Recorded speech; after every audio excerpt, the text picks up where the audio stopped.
Hello, welcome to Dafters Puck and Well Oiled on a Friday night. Good evening to you all if you're here in the UK and in Europe. Good afternoon if you're out there in North America. I am Matt and I am very excited to be here this evening because it is the weekend here in the UK and we have some Oilers action to enjoy. It's been a busy week so far, but here we go. The Oilers, after a great win last night against the Boston Bruins, are back in action tonight. Back-to-back games for the Oil, and there are the details right there. We're playing the Buffalo Sabres. It's 5 p.m. Mountain Time, so that makes it midnight start time here in the UK. So it's just gone 9 o'clock here in the UK, so we're about 3 hours away. Not sure I'm going to get much sleep beforehand, am I? Maybe I'll get an hour or so just to take the edge off the tiredness before watching the game. But it should be another cracker. The Oil going well in this road trip. 1-1 so far, and we will be looking at all of the action from the first two games of the week. The game against Detroit, and then the game last night against the Boston Bruins. We will be looking at the roster news that has come out over the past few days for the Oilers, and we will be previewing tonight's game against the Buffalo Sabres. And of course, if you are watching live on the YouTube channel, do get in contact if you were about. If I click the right button, which I haven't, hang on a moment.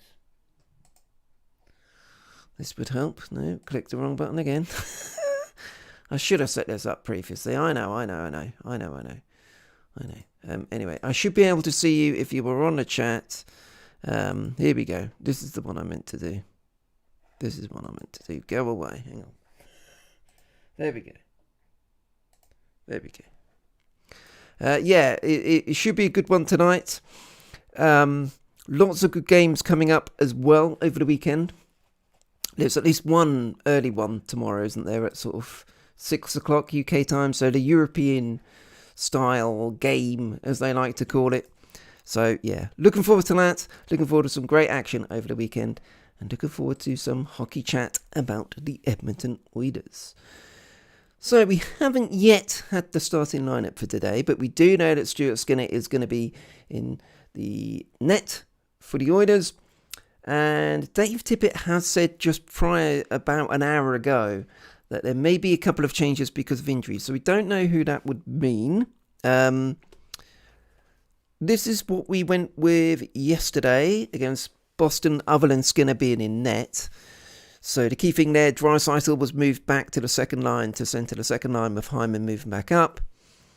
And Turris moved up to the third line with Cassian out. So a bit of shaking around there. We do know that Cody Ceci took a puck to the head at near the end of the game yesterday. Looked like he was okay. Did go off the ice. Looked like he might have had a bit of bleeding around the ear or something. But he's the only person I saw who was clearly had some sort of injury in that game. So maybe there could be a change around there. I'm not sure quite what they would do. Chris Russell is the obvious person to come in, although you normally think of him being on the left. So we shall see. We should have some news. Well, they were saying probably warm up is when we'll finally get some news. So, yeah, if we do hear anything on the old Twitter over the course of the next 25 minutes or so, I'll let you know. But so far, that seems to be something like the lineup, but with maybe a change or two because of injuries. Hopefully nothing too serious, because we've already got a few guys out. One of the reasons that Skinner is in today, because Mike Smith has had a setback, and we will come to that soon.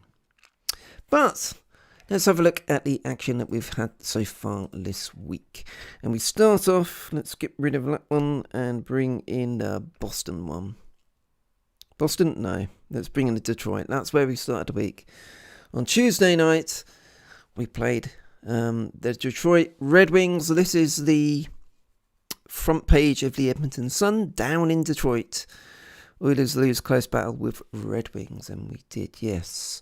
A 4-2 loss against Detroit. A tough loss, really. We didn't get started, did we? I mean, we went 3-0 down, just didn't really look at the races for some reason. Showed some good fight to get back into it. Puliarvi scoring with 35 seconds left of the second period, and then Connor McDavid scoring in the first minute of the third period. So you kind of felt, here we go, we're going to be steaming back in this third period and taking the game. But no, we dug ourselves too deep a hole to dig ourselves out of. So, unfortunate. And that was the game that Stuart Skinner started in. His first start of the season, only a second start in the NHL. Generally looked okay. He mishandled the puck as part of Detroit getting their third goal, but otherwise looked pretty good, looked very competent and relaxed. I think slightly differently to his first start earlier in the year last season. We did look a bit too busy, trying to do too much. Maybe, I know Dave Tippett has talked about that with goalies. You've got to let the game come to you and not try to do too much. So he definitely looked more mature and more comfortable in an NHL game against Detroit. So hopefully we'll see some more of that tonight from Skinner. He will get the nod tonight with Mikko getting a day off. So, yeah, a disappointing loss against Detroit, but one of those games. We did show some good fight. There were some good moments in there, but yeah, dug ourselves too deep a hole. When you go 3-0 down, you're going to be in trouble, aren't you? So, yeah, disappointing start to the week, disappointing start to the road trip, but we did our best to try and get back into it.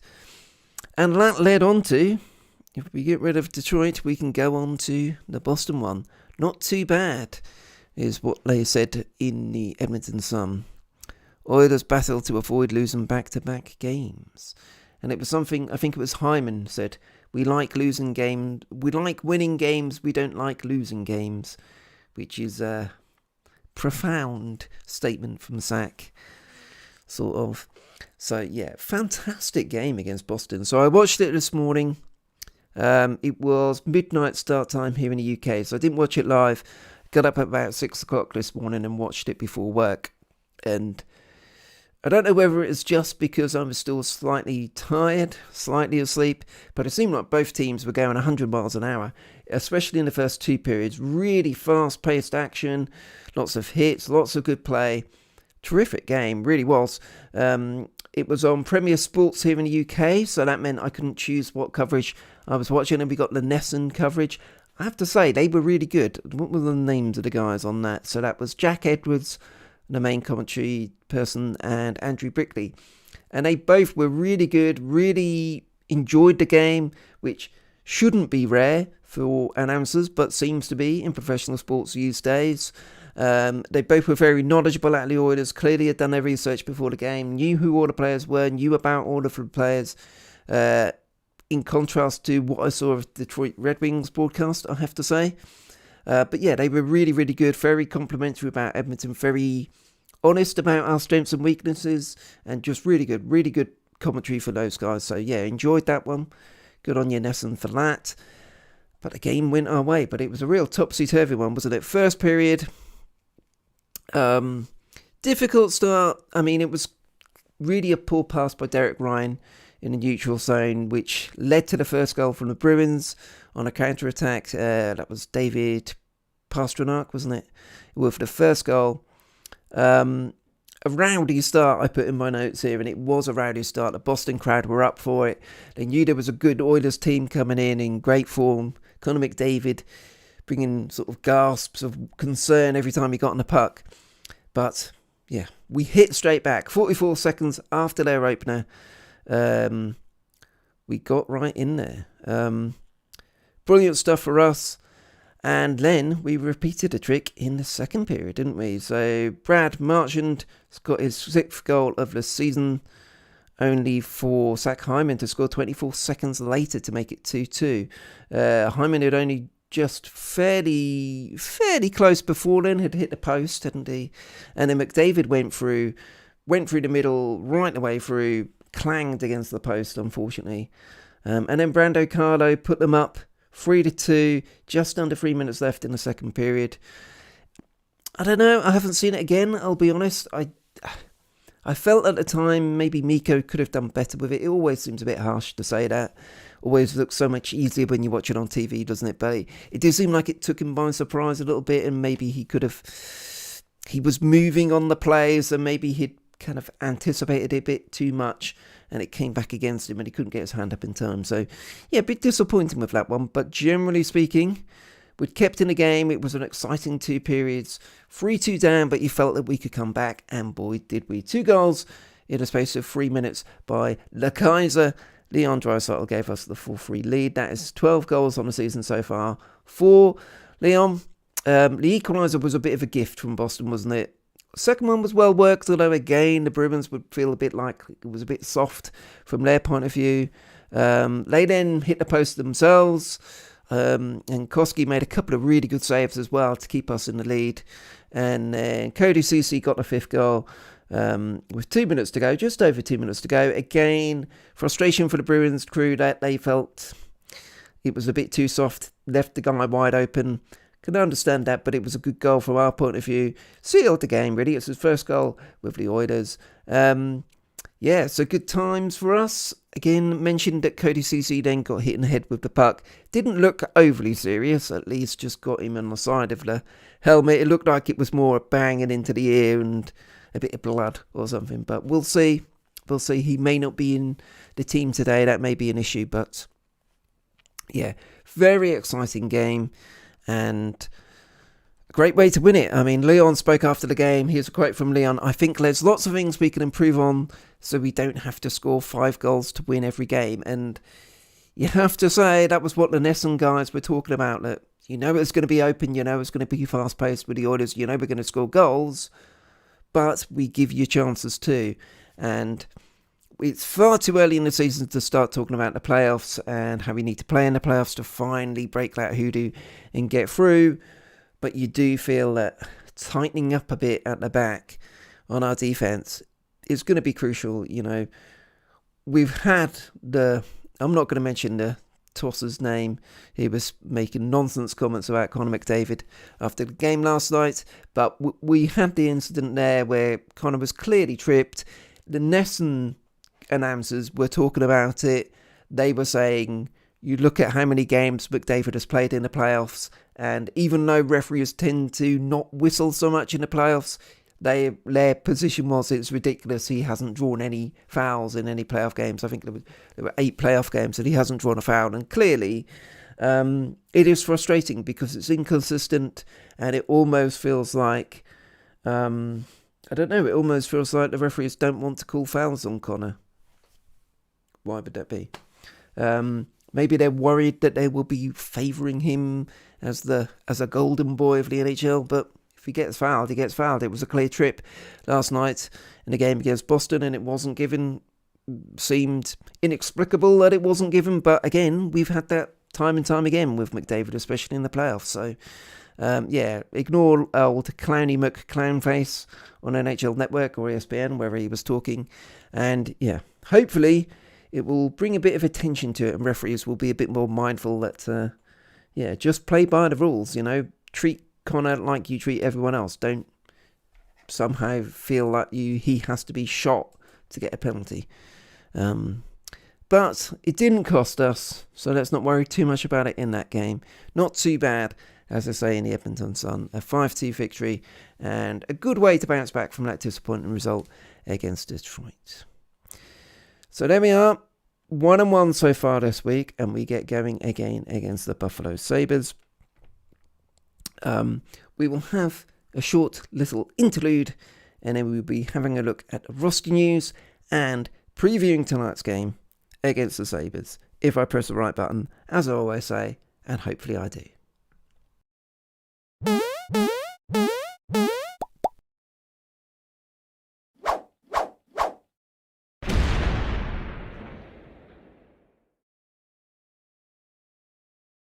There we go. Look at this. Professional stuff.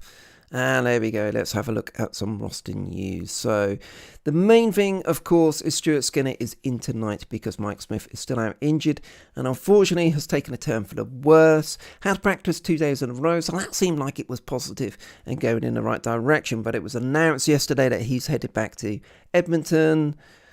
Every time he starts pushing it a bit more, he starts having issues. So yeah, I don't know. I mean, it's a lower body injury. They don't tell us any more than that nowadays, do they? So we don't really know what's going on there. Seemed very innocuous in how it happened as well, I remember. Just seemed like he maybe stretched in a wrong way or twisted in a slightly funny way. There was nothing untoward with it. It just seemed, it seemed innocuous at the time, but he had to come off the ice. So Mike Smith, we don't know how long he's out for, but It's not good news that he keeps breaking down, especially as a veteran player, as an older player. You do tend to have more injuries like this. They do tend to keep piling up. So, shame for him, but an opportunity for Stuart Skinner. And I was thinking before the game against Detroit, he'd been around and on the bench for a while, and Dave Tippett had said we need to get him into a game at some point, and I kind of felt that was, I don't know, maybe everyone knew what he was saying, but it kind of felt a bit like damning with faint praise, almost like, well, we've got to play him at some point, almost like we didn't want to and didn't have confidence to. But the way he showed up against Detroit, there was no reason not to have confidence in him, and no reason not to have confidence in him tonight against the Sabres. So it's a chance for Stuart Skinner, and when you look at the goaltending situation, given a chance to him, maybe he could be a big answer for us and a real surprise for us this season. So fingers crossed, but of course we want Mike Smith to get back on the ice as soon as possible. And then we have to look at the forwards, don't we? So the main one, Devon Shaw, real shame for him because he'd finally got his first goal of the season last week. I can't remember which game it was. Was it against Seattle? I think it was the game against the Kraken. But he's out for 4 to 6 weeks with a lower body injury. No idea what, but there we go. So he's out for a little while and been placed on the injured reserve list. And then Zach Kassian. Now he is day-to-day, again, with a lower body injury. We don't quite know what's going on there. Dave Tippett has kept calling it day-to-day. He's not going to be involved tonight. But it doesn't seem overly serious, but at the same time, a bit of a concern. And again, he's another guy, although he's not as old as Mike Smith, he's a guy, because of the style of play he is, he likes bashing people around, he's a physical player. I can't remember how old he is now, I think he's about 30, isn't he? So, those little knocks can start piling up a bit. So we do hope that Cass is getting back fairly soon. We've got St. Louis on Sunday after the Sabres game, so maybe he can be back for that. But yeah, he's leaving us a bit light on the bottom six, the bottom two lines. That's of course with Josh Archibald out for an indefinite period too. So where did we go with it all? So I mentioned in terms of the Detroit lineup. The lineup against Boston last night. I'll bring that back up. This is how it went. So ignore Skinner being in the goaltender. So basically they moved Carl Turris up to the third line alongside Ryan and Fogle. McLeod has been called up from Bakersfield. He was centering alongside Pelini and Seaver. And yeah, it seemed to work okay. I'll be honest, I do prefer... I don't know about you guys, but I do prefer mixing up Draisaitl and McDavid most of the time. I think having it in the back pocket to put them out together is useful, but I'm more than happy in splitting them up. I think it works well with Draisaitl as a centre, but we'll see. I think having that flexibility within those top two lines is useful. Especially when it comes to the defence, planning out how they're going to try and shut us down. So it's quite nice to be able to change it up a bit. But that bottom six is a bit of a concern. It's very light now. I do think Pelini has looked okay. I mean, he hasn't scored, has he? But he has looked threatening, at least. Seaver seems to be working hard. McLeod showed a bit more last night against Boston. He did look a bit shaky, I thought. Earlier in the week, but yeah, seemed to be a bit more on it, and I guess that's to be expected. We all want players to come up and make a big impact straight away, but it's difficult if you've been in the AHL, you're kind of moving up and down to really get back in the swing of it, playing, joining a new line and really hitting the ground running is difficult. So he needs a few games, and yeah, there was definitely a bit of improvement from McLeod yesterday. We know how quick he is, so he's got the potential to have an impact. And we really need those guys to step up because, as I mentioned, that bottom six is getting a bit stretched with people being out injured. So we need some of these guys to step up, take a bit of pressure off the top two lines. We know, as with every team, the top two lines, that's your bread and butter. Those are the guys who you really rely on. But the more minutes we can get out of the other two lines, the better. And particularly because that third line had been quite competitive. I know they looked at moving Kassian, but Kassian, Derek Ryan in the middle, and Warren Fogle had been working pretty well. They'd even started a few games, hadn't they? They'd been the first line that Dave Tippett sent out to start the game. They've looked like a good unit together. So it's a shame they've had to be split up with Cassian's injury. But it's the same old thing, an injury creates an opportunity for someone else. And hopefully Turris, he kind of flatters to deceive as far as I'm concerned at times. But hopefully he can step up and do some good stuff. And we can get rocking and rolling. And maybe tonight is the night that Pelini gets a goal for the Oilers. He scored 6 in pre-season? So he was basically forced his way onto the opening roster, didn't he? You couldn't leave him out with all the goals he'd been scoring in pre-season. But we need something from him, and hopefully that will come tonight. And tonight is against the Sabres, so let's get rid of that and put this up. So as I mentioned earlier, 5 p.m. Mountain Time, so midnight our time in the UK. It is not the game on Premier Sports Calgary. I forget who the Flames are playing, but is it Blue Toronto, isn't it? Toronto Maple Leafs, they're playing. So that's a game on Premier Sports, so we can watch it on NHL.tv here in the UK, and it should be a good one. Of course, Jack Eichel wouldn't have been playing anyway, but he has left for the Sabres. Although the guys have brought in aren't going to be playing either. Tuck isn't playing, is he? He's out injured with his shoulder injury. So we shall see what they bring. They are a team at 5-5-2 who you would hope to do well against. I mean, they've not had a win in their last 5 games, so they're not in good form. Lost to the Capitals 5-3 last time out. I think that was on Monday or Tuesday. So there's an opportunity here. The Oilers are 10-2, playing really well, looking really good. Back to back is always difficult, but if we can hit the ground running in the first couple of periods and get a lead, we always know that third period can be difficult in back-to-back games. So the more we can get out of the first 2 periods, and in particular the more we can mix in the third line and the fourth line, if they're doing well, the more we can save the top 2 lines so that they have a bit left in the third period, rather than keep on going to the well again and again with McDavid and Draisaitl. But I'm looking forward to it. It should be another good game.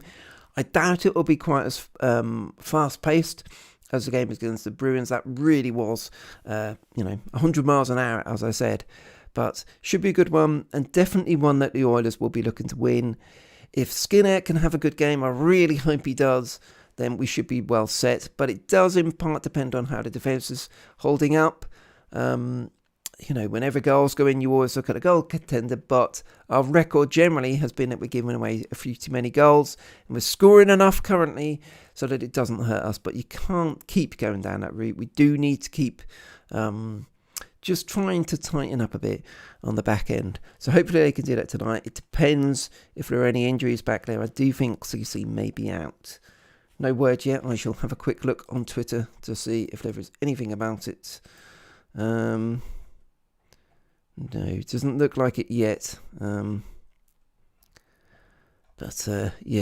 it seems like a couple of players are going to be out. So, yes, we shall see. But there we go. I am looking forward to it. It should be a good one tonight against the Sabres. So midnight our time. Can't wait to get going.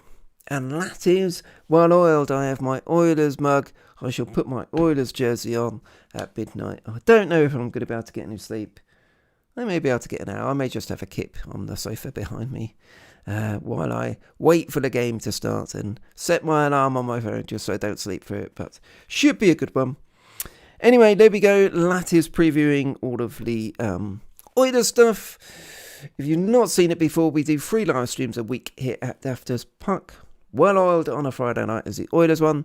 Then 9 a.m. UK time on Sunday is the Sunday Hockey Breakfast, where we have a look at all of the action from Saturday night, and various news stories too. And then the Wednesday wrap up, 8 p.m. UK time on Wednesdays. We had a good run through all 32 teams, including various milestones that have been reached in the past week. So if you've not seen that, you can catch up on that on the YouTube channel, Daft as Puck. And don't forget to check out daftaspuck.uk too, which is our new website. So there we go. All the stuff rolling along, and I am excited about some Oilers action tonight against the Sabres. Should be a good one. Thank you for watching live if you've been watching live, and thank you for watching on repeat if you have done so. Don't forget to like, share and subscribe to the YouTube channel if you've not done so already, and we are available on Twitter at Dafter's Puck. So, fingers crossed that the Oilers get another win and goes at 11-2, and Stuart Skinner plays a blinder with Pelini getting a goal. That is the prediction from me tonight. And yes, fingers crossed that happens. Thanks a lot for watching. I will see you again on Sunday for the Sunday Hockey Breakfast.